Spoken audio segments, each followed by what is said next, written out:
Hi all. When I play chess online I use one very interesting chess trap very often. I'll show you this trap today. You can win a lot of your games with this trap. And so we play for white. The first move is made with the king's pawn on e4. Your opponent responds with a pawn on c5.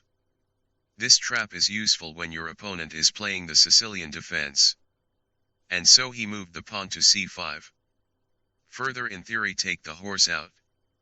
He will also bring the knight to c6. Bring the second knight to c3. And he will bring the knight to f6. What do you do next in this position? You put the queen's pawn on d4. He will take your pawn with his pawn 100% and you will take the pawn with your knight.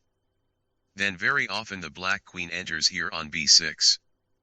I think you have seen this position many times, but you probably didn't always know what to do next. And so what ideas does your opponent have for black? Firstly, by the second force your opponent attacked your horse. The horse attacks. The queen attacks. Secondly, the idea of what attack on your pawn in case you see the bishop from here. Your pawn is very weak here. And the queen can take it. And this is their third idea. If you retract your knight, then the queen will attack your f2 pawn in the future. That is, it is translated there. Let's say then knight bishop is not important. That is. Therefore, the position of the queen is very good here. So you have to know what to do here. You have to make a very stupid move here. Protect your horse with a second power. But how to transfer the bishop to e3, thereby leaving the weak pawn on b2 unprotected? Of course the queen will immediately take it since there are no risks here. Plus the queen attacks your defenseless knight and you have lost a pawn. What should you do next here? You must either take this horse somewhere or somehow protect it. If you know how to defend it correctly, your opponent will lose his queen. You just put this knight on b5.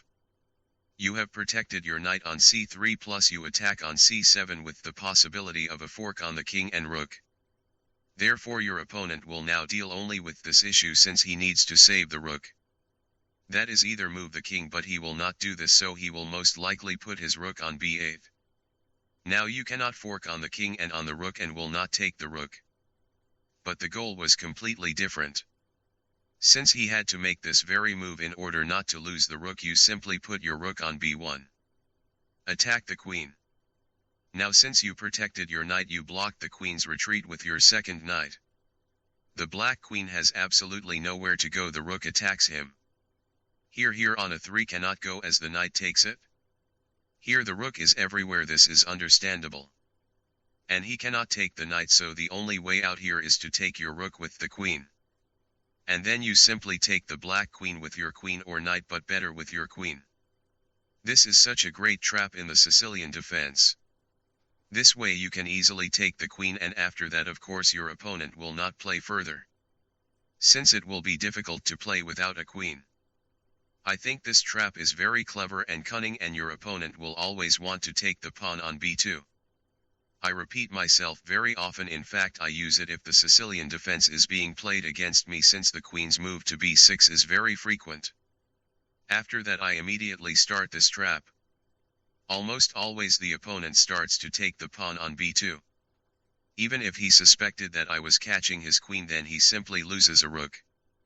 So I think the trap is very good. You should learn it well. You must know it very well so that you can easily apply it without thinking about the game and know all the options. If so, what will happen? Or otherwise, what will happen in this case? Therefore I advise you to put this trap on the board at home. Work it out there many times.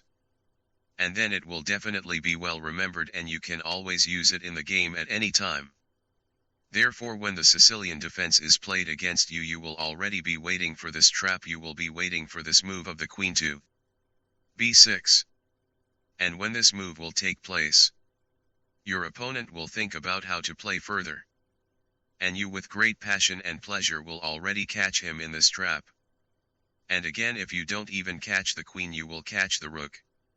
Since if he suspects he starts to run away here with his queen, then you will simply take the rook. All if you liked it. I think you liked it. Like it? subscribe to the channel. All for now, play chess and remember, every chess master was once a beginner.